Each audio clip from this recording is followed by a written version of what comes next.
We are on Elevate Today podcast, where we elevate one podcast at a time.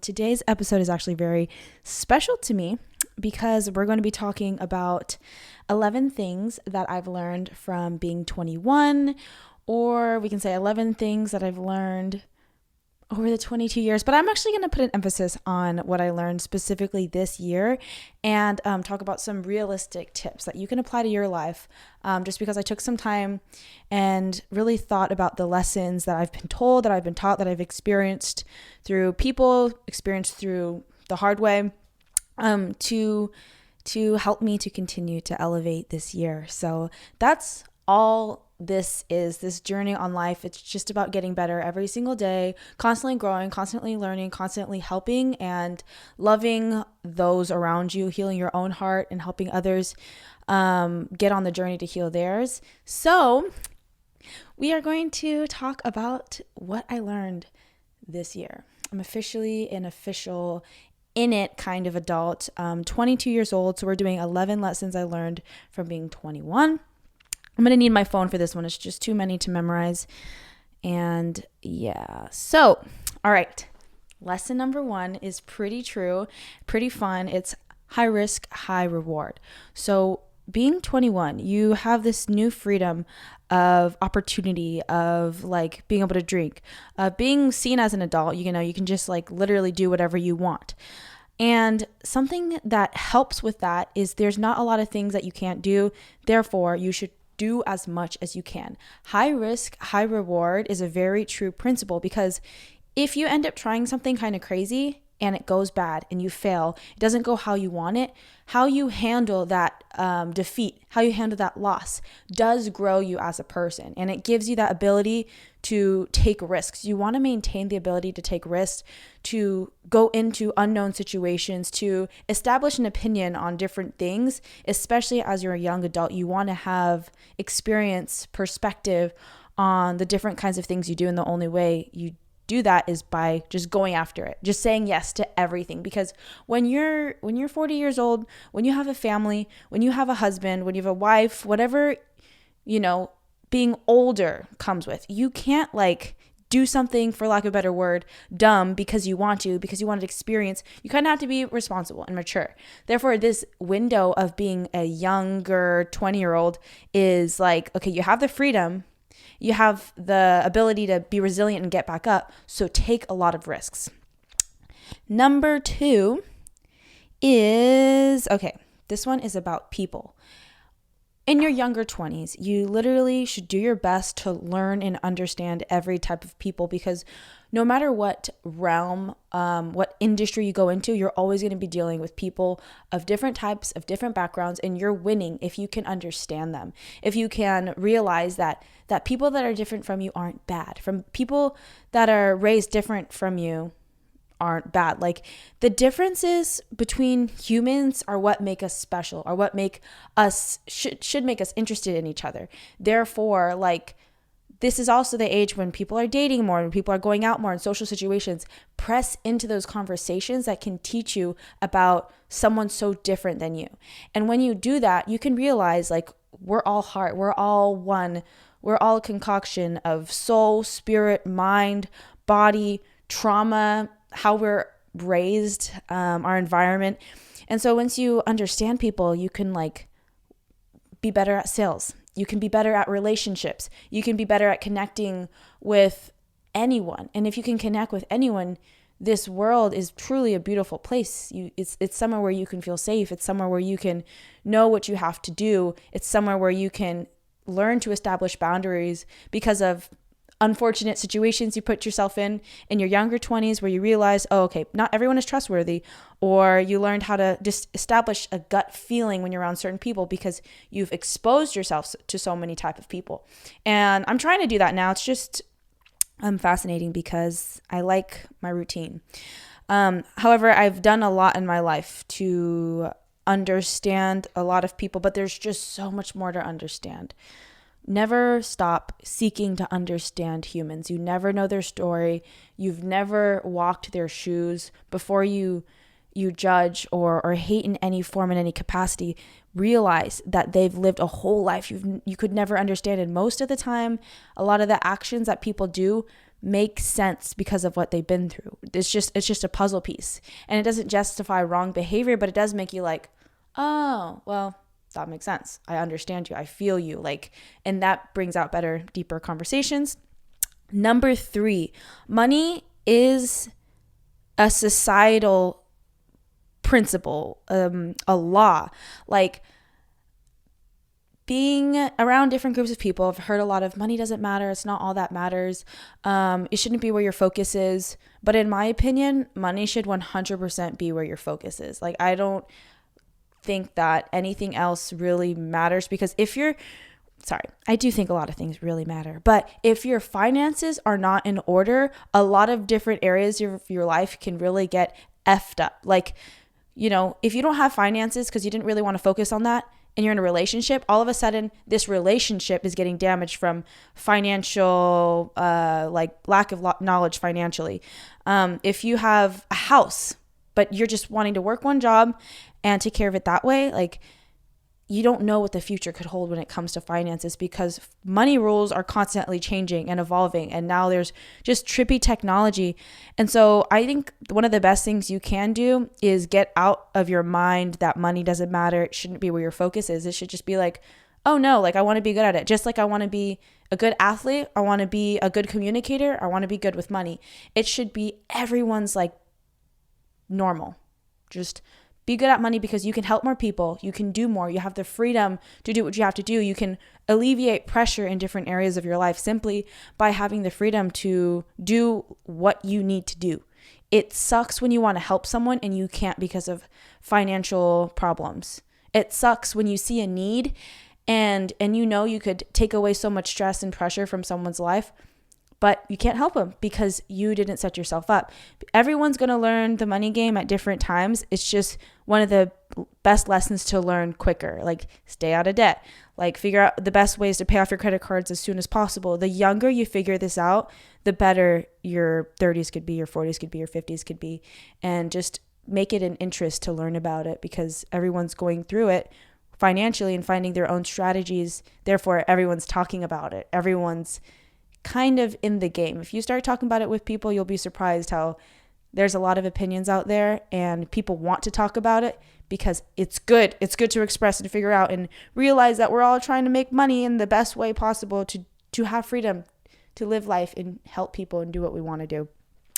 Don't buy into the lie that money does not matter. Money doesn't matter when you have enough for it to not matter. But if you believe that money doesn't matter and you don't have any, you're going to realize, oh crap, I actually can't do what I need to do, especially if you're in California, if you're in America, and then being given the opportunity to help others in a greater capacity. It's like, oh shoot, I'm glad I figured this out. I do not want to be able to say, I don't want to have to say no to helping someone ever. It's the most generous thing you can do is have money to help others and your loved ones.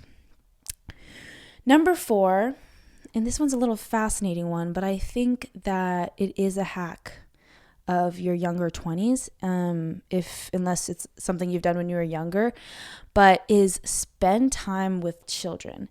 I think that spending time with children can be one of the fastest ways to ground your soul and bring you back to a healthy reality of what life is all about. I believe that children are the closest thing to angels sometimes, like especially when they're maybe like really little and they don't talk, because like when they're 2 or 3, they're a bit crazy. But something about children brings us back to our core of the obligation we have as human beings to look out for each other. So it's in our genetic makeup to look after a child. Like, whether it's yours or not, there's something in you that actually has the capacity. As a man, you're going to want to protect the child. You're going to want to make sure the child doesn't get harmed. You're going to want to teach the child lessons once they're old enough. As a woman, you're going to want to nurture and love and comfort and encourage. 2 different roles, but you don't got to wait till the child is yours. Once you can tap into that as a young adult, it's going to be something that keeps you from going numb. Because once you're going through hard stuff and you connect with a child, it does something to you. And we see this all the time when in movies, and then a child comes and they're just like mind blown at it. Or when I'm going through hard times, I go see my nephew and literally I forget about the pain that I'm feeling, the struggle that I'm going through, because my little nephew, he just takes it all away. Like, he makes me realize, this little baby that talks more now, but can't really talk. He's just a little moving figure that will give me love and attention if I give him love and attention. And it simplifies life. And now he's older, so like the joy is even greater because I get to teach him things sometimes. I get to like just teach him words, lessons, what not to do, what's right, what's wrong. And having those moments with him are so simple, but it's like, I want him to be around the best kind of people. I want him protected. I want him to be wise and all this stuff. But that's just from watching a child. And I think that once you're around children, it's like, it increases your value. It increases your value, one, because in relationships, it's kind of like one of the most beautiful things when the person that you are into or in love with or attracted to are good with children. It's like the most beautiful thing in the world. I think that goes for guys and girls. For the sense of not letting your soul go numb. If you're able to connect with a child, it'll heal you from the inside out. I've heard multiple stories of people whose lives were terrible and a child was able to get them out of that hard time. The child doesn't have to be yours.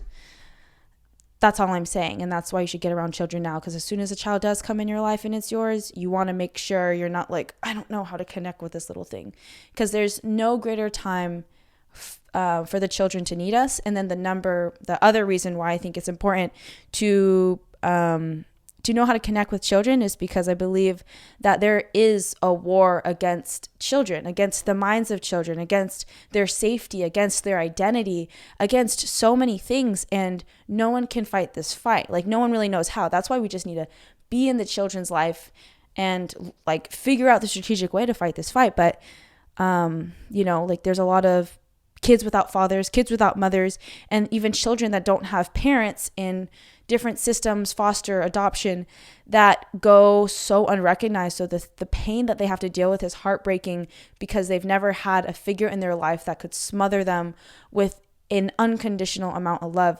And we think that it takes all this time to do that. We think it takes all this money, but it just takes some intentionality. Anytime you have access to a child, don't underestimate the influence you can have in their life, because children, they receive love very well, very quickly. So I can go into this one for a long time because I believe that children help us more than we help them sometimes. They teach us so many things in life. And that's why those that have children around, homes that have children around, are the most joyful places to be. 5 is live out today as much as you can. That's something I used to say a lot, is your life is now as much as it's ever going to be. And if you're someone that's like a performer or super ambitious or always thinking about your goals, then it's easy to only think about your future.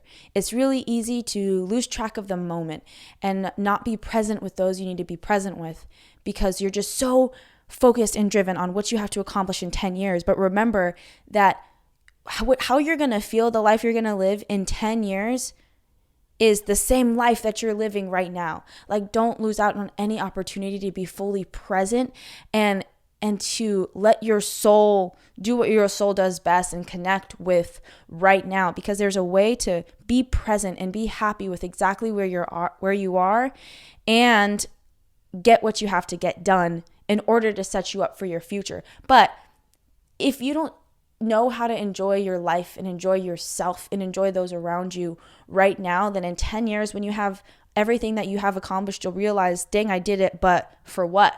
For who? For the enjoyment of who? Like, I don't even know how to make myself happy.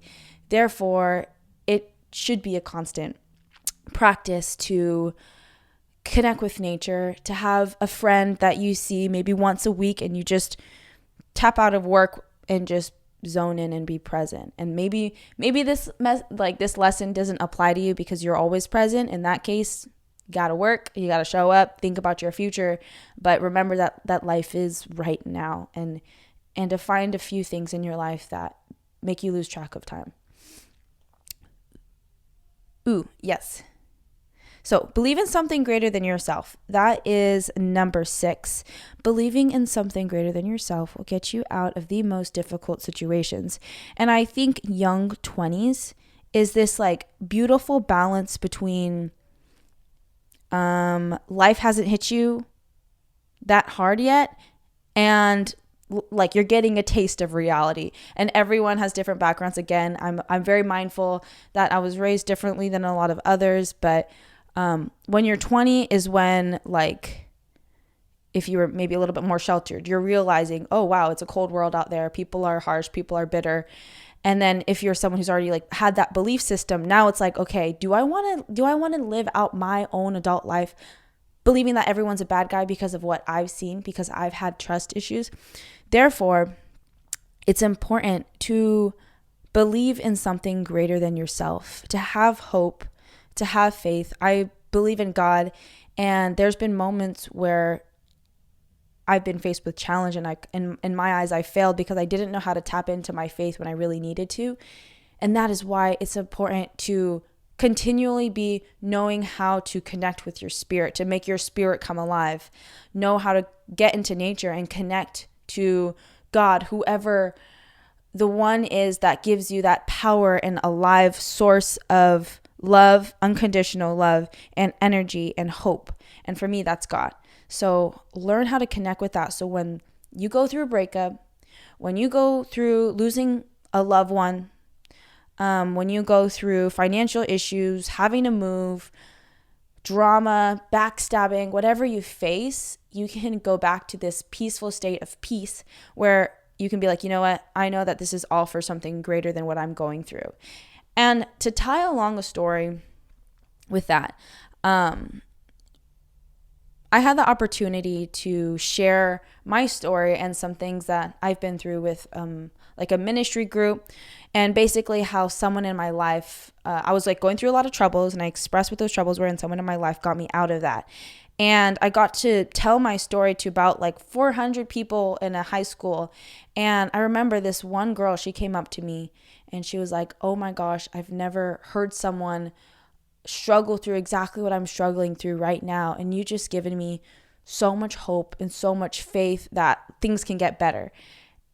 And I just did what I was told to do. I told my story in hopes that I could help someone, and it did.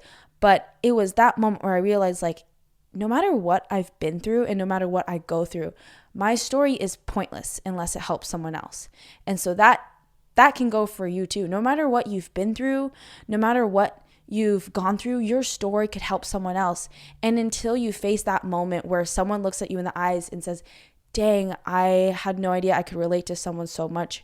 Like, you're giving me hope to get better. Until you have that moment, you just got to keep having your own hope, knowing that your story can change lives. You have to believe that God allowed certain things to happen to you in order for you to give perspective to someone else. And sometimes I think, like, some of the stupid things that I've done, the things that I've gone through, I'm like, you know what? It's all going to be worth it if I could really give some effective advice to my child when they go through their struggle, or to my nephew, to my niece, because everything does have a purpose. And that's exactly why it's important to believe in something greater than yourself, so you can believe that everything happens for a reason. There's no reason to hate God for things he's put you through, because you don't know where he's going to take you. So that one is a go-to. Don't lose faith, ever, ever, ever. This is a me thing. I don't know if this could apply to every young 20-year-old. Actually, it has to. It can. Okay, so this is number 8. No, this is number 7. It is: think about what skills you can provide in a survival circumstance. So now that the world is crazy, we've seen what 2 years of chaos looks like, and we've seen different communities thrive and be affected by it. And there's been observation that, like, the Amish community does really well during COVID because they aren't affected by businesses closing. They're a sustained community of people. So therefore, I've been thinking about like survival and what to do in the worst case scenario. So therefore, think about what skills that you could provide in a survival circumstance. So as a female, I know that I want to be able to just take care of the children and teach the women how to fight. That's something that I want to be able to do if we ever face those survival circumstances. I want to know how to be aggressive enough to protect the kids and protect the women in the women community. But I also would like my primary role to be around the children. So for a guy, you should want to be like the one that knows how to use weapons properly, the one that knows how to fight, that can fight against harm, that could literally farm, that can grow crops, that can take care of animals, like stuff like that. And right now it's like know how to change a tire, know how to fix the toilet, know how to change the blinds. Like those are really good skills. But in survival circumstances, you want to have a few skills that you can contribute if the worst of the worst happens, which in Jesus' name it won't, but anything can happen. I know that unfortunately I won't be able to contribute at all to plants. It's never clicked, but I can contribute to very properly taking care of a child and giving women the very basics to protect the children in case the men just can't. But that's literally my form of thinking. Even knowing like health enough to provide in those kind of survival circumstances so that your tribe can thrive the longest, live the longest, no matter what happens. This is one of the things that I've been implementing in my life the past 4 months, and this is tip number 8. Have a task list, a priority list, and what you want out of life. This has helped me so much with being able to be present and enjoy my life, but also accomplish what I need to accomplish. So what I'll do is I'll create a task list just like I did on my phone. And I'll do like the check mark feature where you literally can press it and a check mark shows up. So I'll do that and write everything that I have to do for that day. And I'll either make it a non-negotiable thing, like you have to get this done, or if I don't do like 3 things, then I'll just make that my priority for the next day. So that really helps me not get overwhelmed when I can be like, oh, one thing at a time. And then at the end of the day, look at it all being done. It helps me feel productive throughout the day. So if I do slack off and get lost in the moment, then I can feel okay with myself because I know I did half of what I had to do and I only have the other half once I'm done goofing off or being present. I go back to, I still have my task list, my priority list, and that priority list is literally, okay, what in this month and what in this year is a priority to me? And the reason why I do this is because naturally your priority list will get mixed up. You'll literally like just do whatever the heck you want in the day, and that's just because you just get lost in the moment, which is good. That's life. But for me, I'm like, okay, my job, that's a big priority. Providing CMOS for people, big priority. Training my clients, these are priorities. And since I've started jiu-jitsu, all of a sudden, jiu-jitsu is like my number one priority. And I had to have this realization where I'm like, Hannah, jiu-jitsu is not a priority for you on top of these primary things, even this podcast. Like you need to show up for your things first before you do your fun hobby. And that's like kind of been sucky for me to realize, but it keeps me back to this, oh, okay, priorities, bam, bam, bam, bam, bam. We have our tasks, we have our priorities, and what I want out of life. What I want out of life is to do what I love and have the freedom to do that and help the next generation.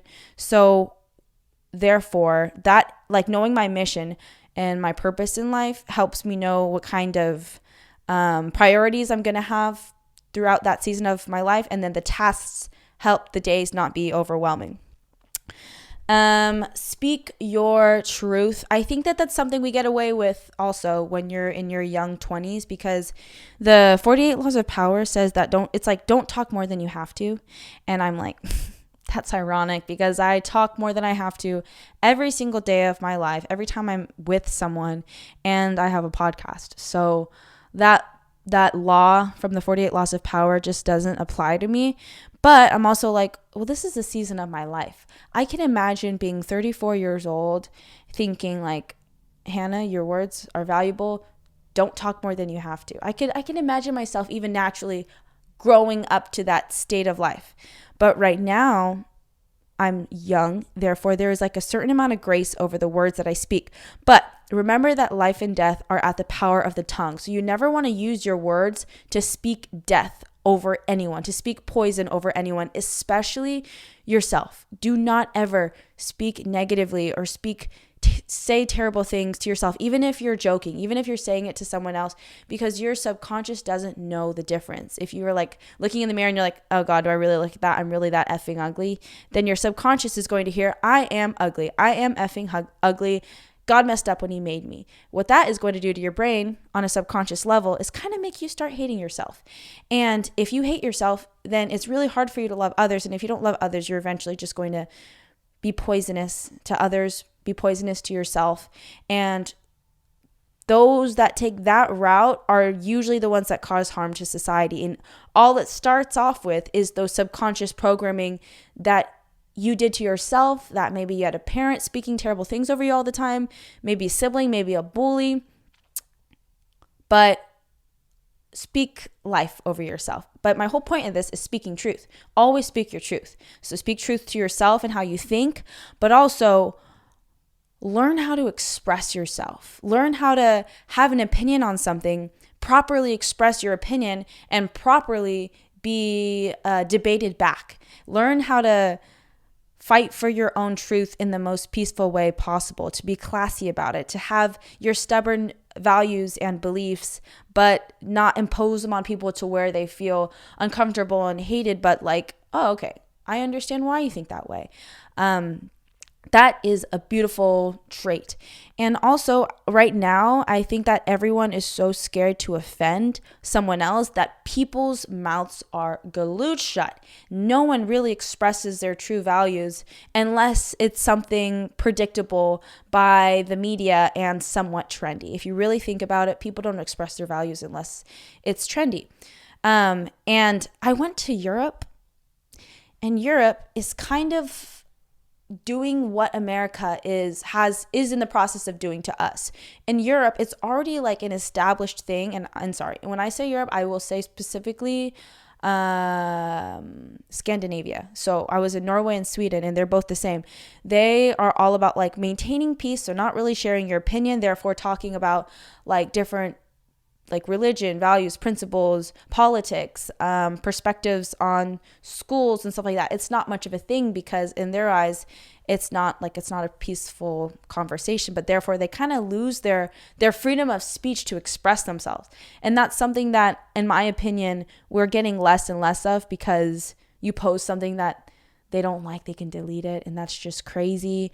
Or you could say something and literally get taken, arrested for that kind of thing, And it's like, you want to speak life, but you also want to know how to speak your truth. You want to learn how to like have respectful discussions and debates, and learn and to admit when you're wrong after you speak what was true to you. And that's a beautiful thing. Oh, I think this. Actually, you know what? I think I could agree with that. I could change my mind. You have the freedom to change your mind, but you need to develop your ability to speak your truth. Don't just be what's it called?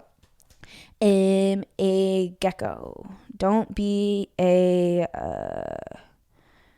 gecko. I don't know. The name of the frog that camouflages itself. Guess that's not going to be a main point.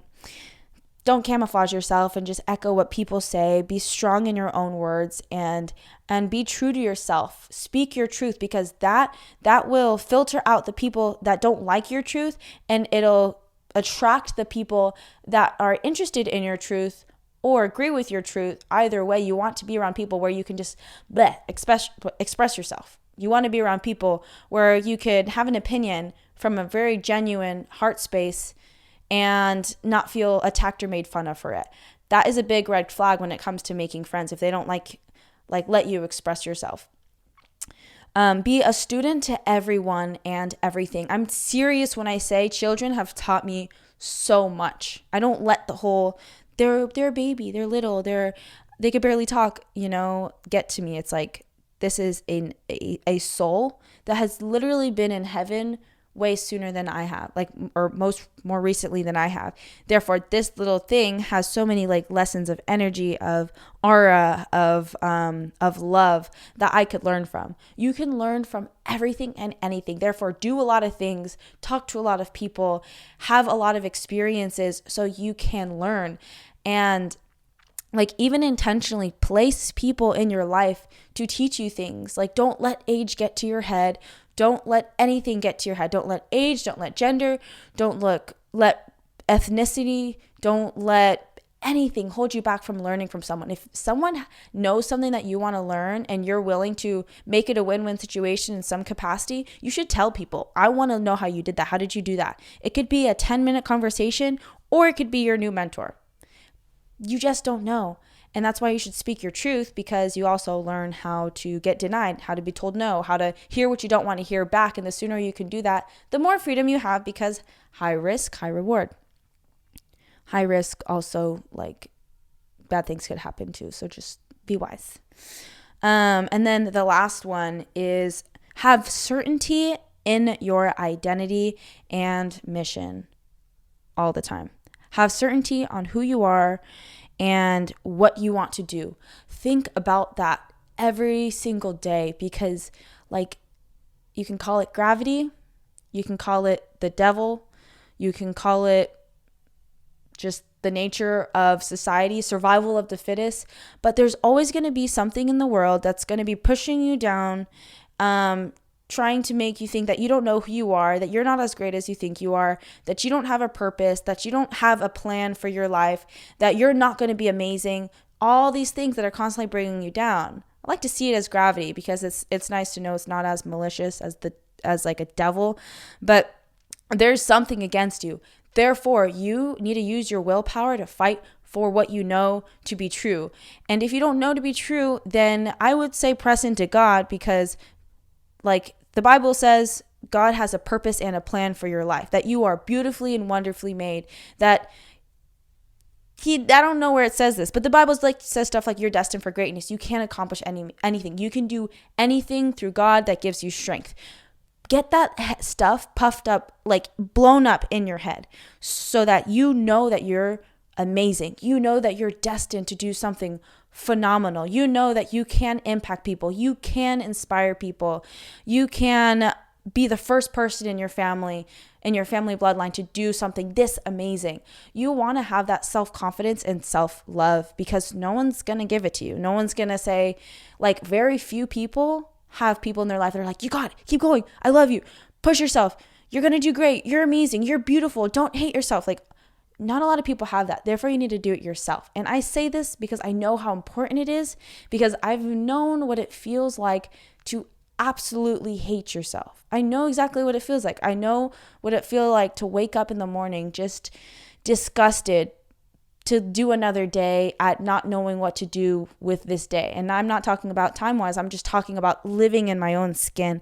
I know what it feels like to look in the mirror and hate my reflection, and not because of looks, but because of like, I don't like that person. I don't like who you are. And those moments teach you a lot. It teaches you how you're so ineffective. You're so like, you just hate others. You hate life. You're angry at the world. You don't want to believe in God, because you just look at yourself and you're like, I don't like that. But over time, I had to get out of that. We all have to get out of that. We have to know our reality, face it, and do our best to fight against that which is bringing us down and go back to who we know we are. Whether it's one good thing that your mom told you that you hold on to be true, then you write that out. And if you need more to know who you are, like, press into faith.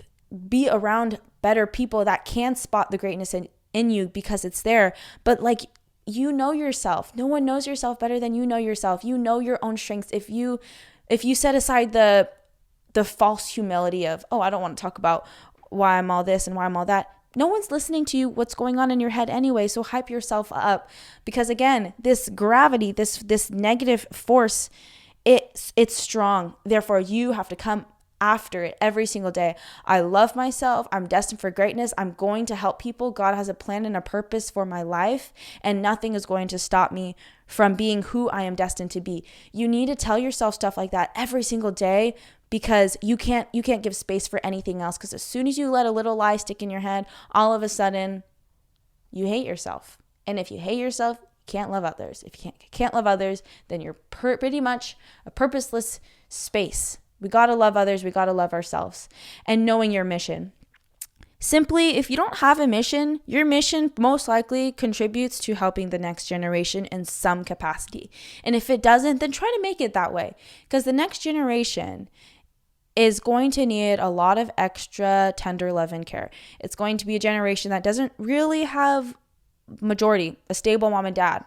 Most people are divorced or never got married, or just not like a classic old-fashioned family. And some have a lot of changing living situations. So this next generation, we don't really understand the needs they met, because society has been progressing a lot, but with technology, society's really changed. Therefore, that which the next generation needs is going to be very unique. Therefore, we have to be educated and on top of what we know we need to do to help those that are coming next. And like, for me, that's why I love being around jiu-jitsu, because I think that's a very, very direct way to help the next generation, like one by one. Faith. Believe in something greater than yourself so that you can extend those lessons to the next generation. Being involved with your friends that have children and getting around children.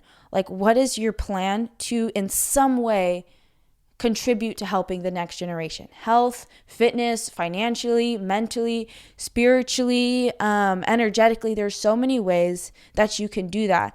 And therefore, figure out what that is. Everyone has their own story too. Therefore, if you've had a drug issues problem in your past and you got out of it, bam, now you know what it's like to relate to those people, but you know how to get out of it. Or drinking, if you used to be a bad alcoholic but you got out of that, now you know how to connect with alcoholics and you can go tell your story and help them. Whatever it is, there's people that need what you know. Therefore, make that your mission, and you will be rewarded through joy, through love, by God, through blessings, once you put others first and make it a priority to help others win. And that is my 11 lessons that I've learned since being, for a year, from 21 to 22. I expected that video to be a little bit shorter, but I can't help but get into these topics when it really hypes me up. And it's really, really cool to just really sit down and think about what you've learned in a year. And I highly suggest, whenever your birthday is next, take some time to reflect and contemplate what you learned, what you want to change, what you want to do better, what you are proud of that you accomplished. Deep dive on yourself, because no one needs to know you better than you. No one needs to love you better than you first. And then once you establish that self-love, that peace, then anything else that comes next in your life is just going to be a lot better. But birthdays are significant. I think that they should be as significant as mine are every year. I try to do something really special because birthdays are so special. And here's another thing. It was more of my bonus that has nothing to do specifically with the 11 lessons that I learned from being 22. But I've been wanting to share this for a while. So there is 3 predicted ways on how we're going to die in 2030. There's the top 3 ways on how we're living now that predicts how we're going to die in the future. So in 20 years, or in 10 years, when I'm 31, 3 top ways that people will be dying is through HIV and AIDS, depressive disorders, and heart disease. So in 10 years, the most common ways to die is going to be HIV and AIDS, depression, disorders, and heart disease.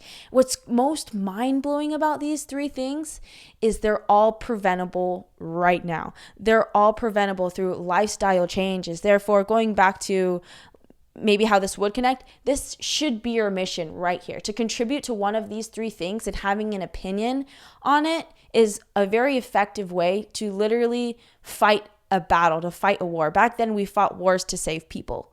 Now, we're like fighting morals. It's like a moral issue. People are clearly having a moral issue because HIV and AIDS is sex. If you don't have proper values and principles to sex, then you're going to be screwed. That's number one. Therefore, the message that everyone should be kind of promoting, if you do find this fascinating, is safe sex, not sleeping around, not hyping up this hookup culture. That needs to change, because that's also been kind of a newly trending thing. Because back when my parents or my aunties and uncles, like in their time, it wasn't about hookup culture. It was about family. It was about freedom. Like my auntie, I asked her if she hoed around when she was younger, and she was just like, oh no, absolutely not. Just with who she was married with. That's not hoeing around. I mean, okay, sorry. I know I shouldn't use that word, but my auntie, she's kind of like that wild, free bird. So you could understand if that's what she was like when she was younger. But the moral issues started in the past like 15 years. I would say, I think 20 years ago, especially when technology evolved an insane amount. And now we're watching a lot of TV shows that put on a lot of bad values and principles on our head. But what people don't realize is these moral issues or hookup culture, it's not starting at 18, 17, 18 or 16, 17, 18. It's starting at 13, 14, starting at 12, 13, 14. But we're so disconnected from this new coming generation that you don't know that stuff. Depressive disorders. We should all be contributing to healthier conversations, to not being so private and isolated, to where it's not proper to ask these deep questions because you're invading their personal space. Invade their personal space, because I'm sure they're dying to be asked how they're doing. That's like probably one of my biggest pet peeves, is when people tell me like I'm a lot, or I really like came at someone, was in their face and was asking them a bunch of questions. And I'm like, well, that's because at the end of the day, we are all trying to be seen and to express ourselves and to be noticed, quite simply, to survive. Therefore, we should be more invasive into each other's life and look at someone in the eyes, our best friends, the people we see on the daily. How are you doing? Are you okay? Are you struggling? Your habits look different today. You seem like you were displaying odd behavior this past hour. Or like, are you good? Are you good? Are you fine? Are you all right? Is stuff going on with your family? Are you using again? Are you eating properly? That is necessary and needed. Never let anyone tell you you're too much or invasive for that, because that's literally one way to save someone's life. What if you looked at someone in the eyes the day that they were going to do something stupid and just say, I love you so much, and I hope you know that my life would not be the same without you. It could change the trajectory and the plans of their life or of what they were going to do that could have affected so much. What if you encounter someone the day that they were going to use a drug with fentanyl in it and they don't realize it, and you're just like, hey, let's hang out at the gym extra long and do something kind of extreme, or let's go on a hike. Be spontaneous. Put yourself out there. Take risks. Say more than you should sometimes, because right now it's not about being proper and doing what makes sense and doing what is right. It's about saving people, because people are killing themselves. And that should literally trigger us to where every single person is like, who do I know that could be part of this large majority, large statistic? Because I do not want to know anyone that goes through that. Therefore, we should all be rather invasive with each other. You should check in with your circle. If people are showing obvious signs that they're crying for help, that they're dying for someone to help them, then be that someone, because people aren't getting a clue quick enough. They're not. People aren't realizing, oh, this person needs help. I hope they get through it. We need to be invasive, and we need to start seeing our friends like they're our brothers, like they're our sisters, that they're someone that we're fighting for. And we need to see ourselves that way too. Like, if you've ever been responsible for taking care of someone that you love, whether you're babysitting or had a sibling or was a caretaker for an elder, you know exactly what I'm talking about. Like, you're like attentive to every single detail. A loved one you have gets sick, you're attentive to every single detail, making sure they don't get cold, making sure that they're not stressed, making sure they're comfortable. You need to have that same intense love for the people in your life. your circle, and even those you don't love. If you can connect with your soul enough, you'll get that tug and you'll know just what to do if you learn how to listen to your soul. Because it's an issue. We are all able to literally fight a battle. Like war, there's no war like that in America, in California. It's not everyone learn how to use a gun and we're just gonna come up on the battlefield and fight and kill until we win. No, it's literally like mind. It's okay, don't sleep with literally everyone you want. You don't want your count really high. You don't want to have sex with more people than what's healthy and realistic. Like, that should not be the goal. You're not entitled to that. Because according to this statistic, in the future, people are going to be dying from having sex with one of the wrong people, and all of a sudden you get a disease where you die. Like, that's heartbreaking. That's literally how you are on the battlefield, as if you contribute to that message. If you contribute to mental health, to having a strong mind, to speaking life over each other, and providing different activities that aren't drug-based, drug-focused, numbing yourself, escaping reality. That's literally how you fight these wars, fight these battles, because that's how people are dying. And then the last one is heart disease. People are dying from heart disease, and literally the way you can prevent that is from freaking working out. So therefore, I truly think that personal trainers are the heroes of now and the future. Personal trainers are saving lives also because they're therapists and personal trainers. They're uncertified therapists. You talk through things together as you're moving. It's the most healing and therapeutic thing to work out and talk. It's something that I love to do, which is why I usually spend a lot longer than an hour at the gym. But those three things, if you don't have a mission, I just gave it to you. Contribute to people not being super sexually crazy. Contribute to mental health, having a strong mind, and depression, and whatever kind of methods you know that could help depression. Holistic nutrition, proper activities that could prevent that. Even promoting ways for people to have maybe more affordable psychology sessions and therapy sessions and treatment to fix those things. And then lastly, get people working out. Every single person should be working out without a doubt. I don't care who you are, because I love you. You should be working out every single day, or maybe 3 to 4 times a week. Even if it starts off with being a walk, even if it starts with a little bit of movement, because our hearts are valuable, and the greatest way to give our hearts attention is literally movement, cardio. Start off with a walk, but every single person should be walking. So contribute to that message. And that was my little bonus right there. This was a whole lot of information, but if you got through the whole thing, I hope it settles right in your spirit. I hope that you were able to feel more prepared being in your early 20s, or applying these lessons in your 30s, 40s, 50s, 60s, and just realizing that we just got to keep getting better every single day, elevating, learning from what we can learn.